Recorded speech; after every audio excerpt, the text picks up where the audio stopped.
Bonjour tout le monde, j'espère que vous allez bien hein, et que vous avez pris de bonnes habitudes pendant ce confinement à la maison. Voilà, donc moi je voulais revenir un petit peu sur le sujet, évidemment astrologiquement parlant. Et puis à la fin de la vidéo, je vous lirai un petit truc que j'ai trouvé, bon voilà, qui est intéressant. Et donc, pour revenir un petit peu, donc je sais que j'en ai déjà un petit peu parlé, mais je voulais revenir et faire une sorte de résumé également. Donc concrètement, pour expliquer un peu dans l'astrologie le pourquoi du comment, c'est bien de revenir en arrière, c'est comme ça qu'on voit ce qui s'est passé vraiment. Donc d'après ce qu'on voit, d'après les données, hein, le coronavirus aurait donc fait son apparition en Chine en fin décembre 2019. Hein. Donc à cette période, Saturne approchait Pluton, par exemple. Hein. Saturne et Pluton sont des planètes, comme on dit, maléfiques. Saturne est la planète qui symbolise le temps, les personnes âgées, les ascendants masculins. C'est une planète masculine. Elle représente la lenteur, la frustration aussi. Saturne se trouve dans le signe du Capricorne depuis décembre 2017 et s'apprête d'ici. Elle est passée. Donc du coup, ponctuellement, pour rejoindre, elle est sortie ponctuellement, pardon, de Saturne pour rejoindre le signe du Verseau depuis le 22 ou le 23, depuis le 23 mars. Donc, avant un dernier retour dans le Capricorne en fin d'année 2020, mi-décembre. Donc, Pluton est, quant à elle, une planète de mort symbolique, de transformation profonde. La planète a fait donc son entrée, elle aussi, dans le signe du Capricorne en janvier 2008, donc en pleine crise financière mondiale. Alors, cette entrée dans le signe du Capricorne faisait suite à un long passage en Sagittaire, sans règles et sans limites, qui avait fini par exploser à travers la crise je sais plus comment ça s'appelle, mince, des primes là, mince. Du coup, Pluton en Capricorne signait la fin des excès du Sagittaire, la mort brutale des anciennes structures et la nécessaire redéfinition du jeu. Pluton est encore dans le signe du Capricorne, nous signifiant ce faisant que la mue n'est pas encore terminée et il y restera jusqu'à mars 2023. Donc ces deux planètes, Saturne et Pluton, sont des planètes transpersonnelles, c'est-à-dire qu'elles ont une action collective et que dans leur but, et que leur but excusez-moi, est de participer à l'évolution globale. Donc le point de contact entre Saturne et Pluton, qui a été donc exact le 12 janvier 2020, donc ce même jour, le Soleil et Mercure étaient également à la fête, en conjonction exacte, réunissant donc en tout Pluton, Saturne, Mercure et Soleil dans le signe du Capricorne. Alors on les connaît moins bien, mais les astéroïdes sont également des corps célestes importants en astrologie, par exemple Cérès, représenté symboliquement par une faucille, et selon la tradition associée à la moisson, et donc aux conséquences de ce qui a été semé avant. Donc le décor est planté. Le 12 janvier correspond peu donc à l'apparition médiatique du coronavirus et constitue donc un point de départ à l'évolution de cette pandémie. Et Saturne avait aussi donné le coup d'envoi de la pandémie, mais c'était sans compter sur Jupiter, planète associée du signe du Sagittaire, qui amplifie tout. Et alors, elle amplifie tout en bien comme en mal, hein, elle prend la couleur de son signe, de ses aspects, etc. Jupiter approche dangereusement de la conjonction durable de Saturne-Pluton, évoquée juste avant, hein, et marquera vraisemblablement l'apogée de la crise sanitaire avec le plus de morts à travers le monde. Alors, on va rappeler que Jupiter amplifie, certes, mais Saturne symbolise aussi la mort, la fin de la vie matérielle. Je vais revenir un peu plus tard, mais Mercure se trouvait depuis début février dans le signe flou du Poisson, alors pas loin de Neptune, planète souvent associée aux infections respiratoires. Mercure a entamé sa rétrogradation le 18 février et repris sa course directe le 11 mars 2020. Cette période a correspondu à une vague de flou et d'incertitude où on ne savait pas tout ce qui se passait en Chine, enfin, de manière lointaine et diffuse. Alors, on aurait pu avoir tendance à penser que la crise s'arrêtait et la reprise directe de la marche de Mercure, mais en fait c'était le contraire qui a eu lieu. Mercure, lorsqu'il est rétrograde, il inhibe les choses, il les retarde, il les ralentit. Alors, il les ralentit en apparence et nous force à revoir certaines choses non vues initialement. À la fin de la rétrogradation marque souvent une accélération à nouveau des choses. C'est en effet ce qui s'est donc passé. Un peu comme si le virus s'était endormi pour mieux se multiplier. Donc c'est la période d'incubation. Je crois que la période d'incubation est jusqu'à 9 jours. Et seul d'un coup, d'un seul coup, ici, on est hors de contrôle. Donc, alors, du coup, bon, concrètement, quand l'épidémie va-t-elle atteindre son pic? On entend toujours oui, ce sera cette semaine, bref, ce sera ce week-end, ouais, ce sera là, etc., etc. Alors, depuis la fin de la rétrogradation de Mercure, les choses vont de mal en pire. Alors, Jupiter s'approche de Pluton, Saturne, mais le pire n'est pas vraiment là. On attend aussi la très belliqueuse Mars en Capricorne pour reformer un amas encore plus dangereux que celui observé en début janvier. Alors, les dates fatidiques, donc on inclut ici le 18 mars, donc quand la Lune, Mars, Jupiter, Pluton en conjonction dans le signe du Capricorne, qui a correspondu à l'annonce des confinements dans de nombreux États donc dans le monde, et rien ne pourra aller mieux avant que Jupiter ne dépasse sa conjonction exacte avec Pluton, le 5 avril. Alors, entre le 30 mars et le 5 avril, on sera vraisemblablement dans une conjonction, dans une configuration de multiplication phénoménale des cas, mais aussi des décès, et les deux intervenant simultanément. Mais malheureusement, aussi d'impuissance, car Mars et Saturne seront donc conjoints en même temps, et cette conjonction signifie le blocage, l'impuissance, les choses que l'on subit et les actions contrecarrées. Le duo Mercure-Neptune, je ne sais pas si vous me suivez bien, mais le duo Mercure-Neptune sera lui aussi en conjonction dans le signe des Poissons, hein, qui marque l'apogée ici d'une période infectieuse. Et cerise sur le gâteau, le soleil et la lune noire seront donc en conjonction également dans le signe du Bélier. Donc la lune noire symbolisant ici la blessure intime. Alors à quand la fin du confinement? Il faudra pour ce faire donc attendre que Mars et Saturne s'éloignent et sont en train de s'éloigner actuellement. Alors qu'il faut qu'ils s'éloignent donc de l'un de l'autre pour permettre aux actions d'évoluer à nouveau dans un cadre libre et non contraint, ce qui devrait commencer à se faire ressentir aux alentours du 10-15 avril.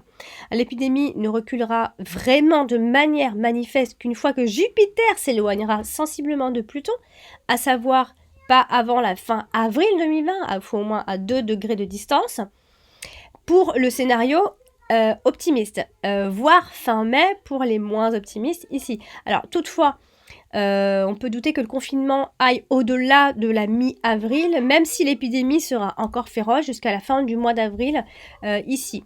Donc quand aura-t-on fini avec l'épidémie? Bon, on en doute quand même, mais Pluton entame sa rétrogradation le 26 avril, date à laquelle le pire devrait normalement être derrière nous et devrait être passé. Donc la symbolique de la rétrogradation étant la même que pour les autres planètes, il y a donc fort à parier que le virus sera mis en sommeil pour mieux refaire son apparition une fois que la rétrogradation sera terminée. Donc Pluton étant une planète de transformation et mutation profonde, il est également possible que lorsqu'il réapparaîtra, il aura muté et il revient direct le 22 octobre. Toutefois, le balai des autres planètes aura lui aussi bougé. Saturne fait une brève incursion dans le signe du Verseau, donc signe de l'innovation, des découvertes et des avancées scientifiques entre le 23 mars et le 23 juin. Hein.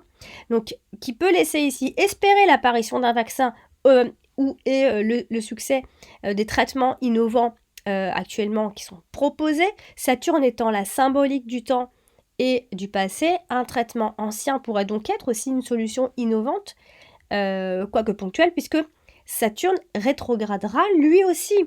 Alors, qui dit retour à la marche directe signifie donc qu'on repasse sur des points précédemment transité. Donc le 22 octobre, date de retour direct de Pluton, Jupiter ne sera une nouvelle fois pas loin, et cette fois-ci à nouveau en marche directe. Donc c'est-à-dire dans sa pleine puissance. Mars sera donc ici alors conjoint à la maléfique lune noire, hein, parce qu'on n'en parle pas beaucoup de la lune noire, mais la lune noire est toujours là quand il y a une pandémie. Et cette position n'est donc absolument pas de bon augure. Donc dans les alentours du 12 novembre, devrait donc malheureusement une nouvelle fois marquer une période d'apogée des cas, faisant peut-être toujours autant de morts, parce que ici on a Saturne qui est toujours trop proche pour espérer de ne pas voir faucher de nouvelles vies. Alors les personnes âgées et les hommes seront une fois de plus les plus touchés, parce que Saturne donc c'est la symbolique des personnes âgées, mais et des signes masculins. Alors en janvier 2021, Saturne reste durablement en Verseau. Hein, il aura fallu 1 an pour guérir de tout ça. Mais 20 janvier donc 2021, il y aura peut-être l'annonce et la découverte qui se feront. Ce sera une date à laquelle le concert des planètes qui sera en Verseau. Le Verseau symbolise l'innovation, la nouveauté, et le Soleil, il fait justement son entrée ce jour-là, donc accompagné de Saturne, Jupiter et Mercure qui séjourneront aussi. Alors, moi, je voulais vous lire aussi une petite dernière chose que j'avais trouvée sur le net. Bon, c'est pas... Alors, c'est un petit astrologue de 14 ans qui, a priori, après avoir prédit le coronavirus 8 mois avant, ce petit astrologue de 14 ans donne la date de la fin de la pandémie ici. Alors l'astrologie, là je vous le lis, l'astrologie donc hindoue est née au début de la civilisation indienne, donc près de 400 000 vers sont consacrés à l'astrologie dans le texte sacré des Védas, les Puranas. Alors, elle résulte de la fusion entre l'astronomie des Puranas et l'astrologie grecque. C'est la rencontre de deux civilisations. Alors, comme en Occident, l'astrologie hindoue comporte 12 signes qui se répartissent sur plusieurs périodes dans l'année. Chaque signe possède des traits de caractère qui lui sont propres. Les tensions ne sont pas considérées comme négatif chez les hindous, car si le sujet surmonte ces contradictions, il franchira les étapes qui le rapprocheront de la délivrance. L'éveil spirituel est une quête. Pardon, je suis en train de lire. Alors, les hindous pensent que l'astrologie est une connaissance divine révélée à l'homme par Brahma. Alors, son message aurait été révélé aux rishis, puis traduit en texte. Alors, la base de calcul ressemble à celui de l'Occident. Il comprend les signes, les planètes, l'ascendant, les maisons et les liens visibles entre les maisons et les planètes. Mais contrairement à l'astrologie occidentale, l'astrologie indienne ne se réfère pas à la position du Soleil. Elle tient compte uniquement des mouvements de la Lune. Les 12 signes de l'astrologie indienne se répartissent sur les 12 mois de l'année. Au moment où le coronavirus sème la terreur dans le monde, on ferait appel à l'astrologie hindoue et à un jeune indien qui aurait prédit la pandémie du coronavirus et annonce la date de sa fin. Donc, voici son petit post. Du coup, le coronavirus, dit-il, prendra fin le 13 mai. Voilà, déclare ce petit garçon indien qui avait correctement prédit qu'il commencerait il y a 8 mois. Donc voilà, c'est le petit plus. Alors, le 22 août 2019, alors il a une chaîne YouTube apparemment, vous pouvez aller regarder. Le 22 août 2019 sur sa chaîne YouTube Conscience, il s'appelle Abigail Anand, qui a 14 ans, donc je vous écrirai pour ceux qui sont intéressés, qui a prédit que le monde entamerait une phase difficile de novembre 2019 à avril 2020. Bon, ça fait du bien d'entendre avril. Ça veut dire que quelque part, c'est bientôt la fin. Donc cette période de 6 mois verra la propagation d'une maladie mondiale et la montée des tensions mondiales. au plus fort de tout. Le 31 mars marquera le point culminant de cet état, le monde étant tendu. Cependant, le 29 mai, alors que la Terre s'éloignera de cette période difficile, elle marquera le déclin de la maladie mondiale, car sa propagation sera plus facile à gérer. Ouf! Donc Anand est un célèbre protégé indien qui a été présenté dans de nombreux magazines, notamment en 2013, il a été interviewé sur l'Indian Times, où ses compétences astrologiques ont été mises à l'épreuve et la stupéfaction de beaucoup, ses connaissances en astrologie étant considérées comme un jeu d'enfant. Voilà, donc concernant le virus corona, il est à noter qu'il s'agit d'une guerre mondiale, une guerre entre le virus et l'humanité. Et si les gouvernements sont impliqués, est votre supposition. Bon, j'ai pas compris la phrase, mais enfin, j'ai pas compris la phrase elle s'est arrêtée quand. Mais une chose est claire, c'est quand même la guerre, c'est ce qu'il insiste. Voilà, je suis en train de lire, hein, c'est pour ça. Donc voilà, si vous vous intéressez à ce petit garçon qui a l'air plutôt brillant, moi j'aime bien aller regarder des gens comme ça qui sont brillants.